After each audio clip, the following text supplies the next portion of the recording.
సాంకేతికత, నమ్మకం, వాణిజ్యం ఈ మూడు అంశాలే ప్రధాన ఎజెండా. నూతన ఆదాయ మార్గాలే లక్ష్యంగా అంతర్జాతీయ సంస్థలతో ఒప్పందాలు కుదుర్చుకుంది కూటమి ప్రభుత్వం. భవిష్యత్తు పరిశ్రమలైన ఏఐ, డ్రోన్లు, స్పేస్ టెక్, గ్రీన్ ఎనర్జీ వంటి రంగాల అభివృద్ధిపై చర్చలకు వేదికైంది విశాఖ సిఐఐ సదస్సు. వీటితో పాటు వాతావరణ మార్పులకు అనుగుణంగా స్మార్ట్ ఇన్ఫ్రాస్ట్రక్చర్ నిర్మాణానికి ఆలోచనలు సాగాయి. సుస్థిర పారిశ్రామిక విధానం ఎలా ఉండాలనే దానిపై ఓ బ్లూ ప్రింట్ రూపకల్పనకు అడుగులు పడ్డాయి. మొత్తంగా గ్లోబల్ సరఫరా గొలుసుల్లో ఆంధ్రప్రదేశ్ పాత్ర సూక్ష్మ, చిన్న, మధ్య తరహా పరిశ్రమలకు కొత్త డిజిటల్ టూల్స్ సహా అనేక వ్యాపార ఆలోచనలు పంచుకునే వేదికగా నిలిచింది సిఐఐ సదస్సు.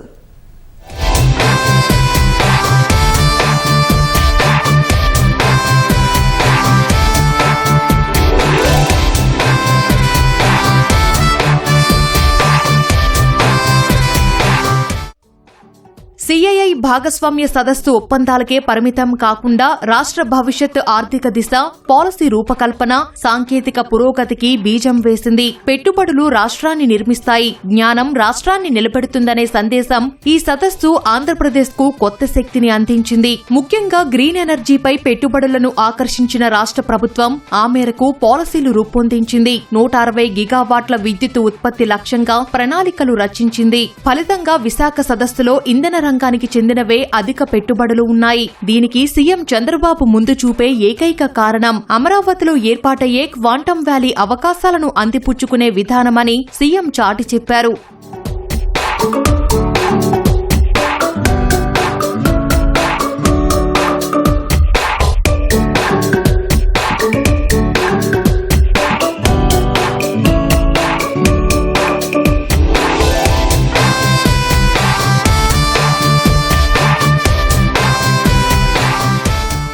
భాగస్వామ్య సదస్సుకు విశాఖ వేదికగా నిలిచిన పరిశ్రమలు మాత్రం రాష్ట్రమంతటా వ్యాపించనున్నాయి. జిల్లాల్లో ఎంఎస్ఎంఈ పార్కులు, ప్రత్యేక పారిశ్రామిక మండలాలు, లాజిస్టిక్స్ హబ్స్ లాంటివి అభివృద్ధి వికేంద్రీకరణ సూత్రాలుగా నిలవనున్నాయి. గుంటూరు, ప్రకాశం జిల్లాల్లో ఆహార ప్రాసెసింగ్, అనంతపురం, కర్నూలు ప్రాంతాల్లో రెన్యూవబుల్ ఎనర్జీ, చిత్తూరు, కడపల్లో తయారీ పరిశ్రమలు, శ్రీకాకుళం, విజయనగరం జిల్లా ఫార్మా, టెక్స్టైల్ రంగాల అభివృద్ధి జరిగేలా కార్యాచరణ రూపొందింది.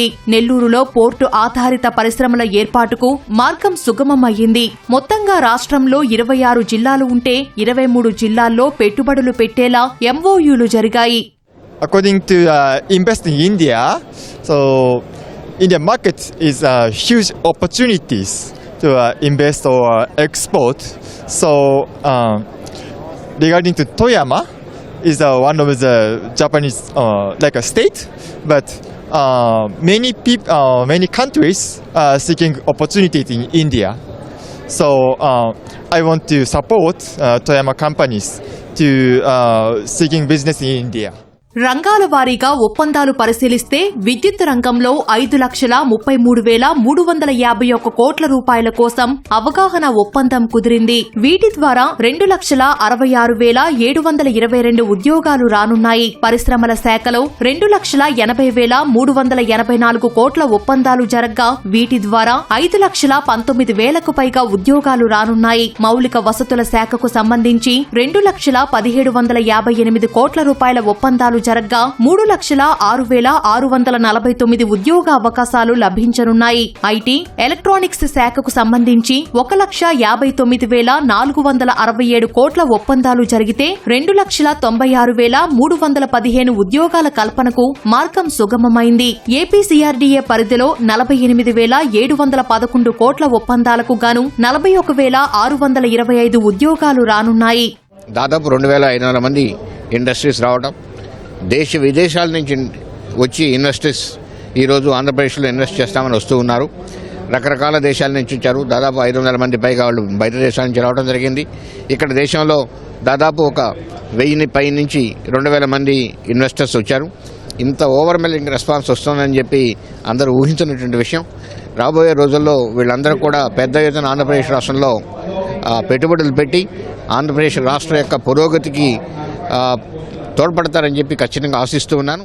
ఆహార శుద్ధి రంగంలో 13,000 కోట్ల ఒప్పందాలు జరగ్గా 47,390 మందికి ఉద్యోగాలు లభించే వీలుంది. పట్టణాభివృద్ధి శాఖలో 4,944 కోట్ల ఒప్పందాలకు గాను 12,150 మంది ఉపాధికి బాటపడింది. టెక్స్టైల్స్ రంగంలో 4,490 కోట్ల ఒప్పందాలకు గాను 8,450 మందికి, వైద్యారోగ్యంలో 4,208 కోట్ల పెట్టుబడులకు గాను 24,000 మందికి, విద్యారంగంలో 4,359 కోట్ల ఒప్పందాలతో 3,000 మందికి ఉపాధి లభించనుంది. ఇతర శాఖల్లోనూ 50,000 కోట్ల పెట్టుబడులకు సంబంధించి ఒప్పందాలు కుదిరాయి. మాకు ఆల్రెడీ సిక్కింలో మేధావి యూనివర్సిటీ ఉంది, ఇక్కడ నర్సాపూర్లో స్వర్ణాంధ్ర కాలేజెస్ ఉన్నాయి. ఇద్దరు కలిసి స్వర్ణ మేధావి యూనివర్సిటీ అని చెప్పి 250 కోట్లతో వైజాగ్లో మేము యూనివర్సిటీ పెట్టబోతున్నాము. This is not a traditional university. మేము స్కిల్ బేస్డ్ యూనివర్సిటీ డెవలప్ చేయడానికి 80% పైన ప్లేస్మెంట్స్ ఎవ్రీ బ్యాచ్కి అవ్వడానికి ఎట్లాంటి కోర్సులు అయితే డిజైన్ చేయాలో అవి డిజైన్ చేసుకొని చేస్తున్నాము. మేము ఆల్రెడీ ఏషియాలో ఉన్న వేరియస్ కంట్రీస్తో కొలాబరేషన్ చేసుకొని ఉన్నాము. ఆల్రెడీ నడుస్తున్నాయి కోర్సెస్. ఏపీలో కొత్తగా ఈ గ్రీన్ఫీల్డ్ యూనివర్సిటీ పెట్టి మా ఈడీబీ ద్వారా సీఎం గారి ఆఫీస్ నుంచి, హైయర్ ఎడ్యుకేషన్ నుంచి మాకు చాలా ఎంకరేజ్మెంట్ వచ్చింది ఇక్కడ ఈ యూనివర్సిటీ పెట్టడానికి. విత్ ఇన్ నెక్స్ట్ 10 years మా యూనివర్సిటీ నుంచి నియర్లీ 7,000 జాబ్స్ జనరేట్ చేయడానికి యూనివర్సిటీ వైపు నుంచి, అండ్ 30,000 స్టూడెంట్స్ స్ట్రెంత్ రీచ్ అవడానికి కూడా మేము ప్లాన్ చేసుకుంటున్నాం అన్నమాట. స్థానిక బ్రాండ్లను ప్రమోట్ చేయడం కోసం సీఎం చంద్రబాబు, మంత్రి నారా లోకేష్ పలు బ్రాండ్లకు బ్రాండ్ అంబాసిడర్లుగా మారారు. అరకు కాఫీపై చంద్రబాబు ప్రమోషన్ కొన్ని కోట్ల విలువ చేసేలా సాగింది. మంత్రి నారా లోకేష్ చేనేతకు, ప్రత్యేకించి తాను ప్రాతినిధ్యం వహిస్తున్న మంగళగిరి చేనేత ఉత్పత్తులకు చేస్తున్న ప్రమోషన్ ద్వారా ఈ రంగానికి ఊపిరిలూదింది. సదస్సులో అంతర్జాతీయ కంపెనీల నుంచి పెట్టుబడులు తీసుకురావడంలో ఎంత సక్సెస్ అయ్యారో లోకల్ బ్రాండ్లను ప్రమోట్ చేయడంలో కూడా అంతే సక్సెస్ అయ్యారు. సదస్సులో కూడా అరకు కాఫీ, మంగళగిరి చేనేత గురించి చేసిన ప్రమోషనే దీనికి నిదర్శనం.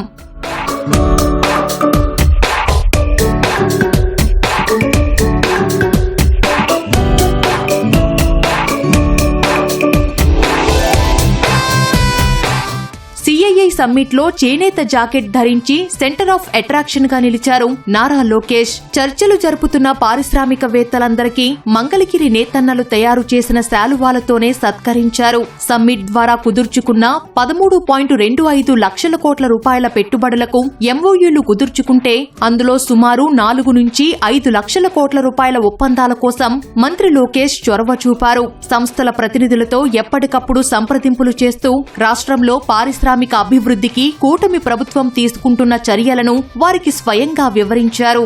6 ఏళ్ల కిందట రాష్ట్రాన్ని వదిలిన సంస్థలకు తామున్నామని భరోసా ఇచ్చారు. ఫలితంగా బ్రూక్ ఫీల్డ్ సంస్థ 1.06 లక్షల కోట్ల పెట్టుబడులకు ముందుకొచ్చింది. రెన్యూ పవర్ 82,000 కోట్లు, ఎస్ఏఈఎల్ 22,000 కోట్లు, హిందూజా 20,000 కోట్ల రూపాయలతో ఒప్పందాలు కుదుర్చుకున్నాయి. Having so many country people representing, coming back to India, that too in the state of Andhra Pradesh, predominantly to establish their, set of industries and factories, leaning towards Andhra. I think that's a milestone achieved already, is what I feel. The number of MOEs that are getting signed here, the kind of enthusiasm that I'm seeing is extraordinary.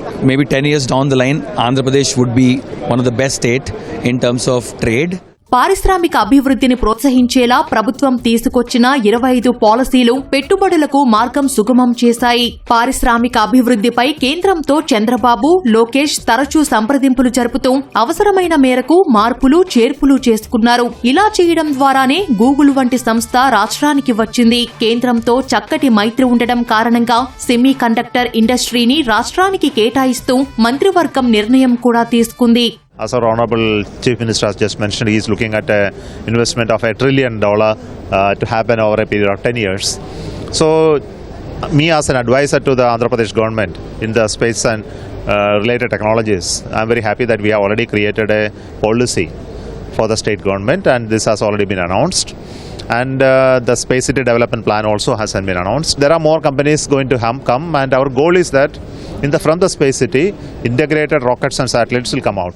So I think this having a data center in Visakhapatnam, I think is an excellent first step. To me, it can serve as a catalyst for even more growth and development in this area. I think AI as a technology is going to affect all parts of the economy.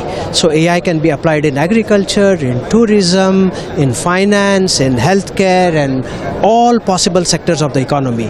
So if there is a lot of technological development in Vizag around all these application areas, I think the future is very bright, and therefore this is a right time to capitalize on this initial large investment.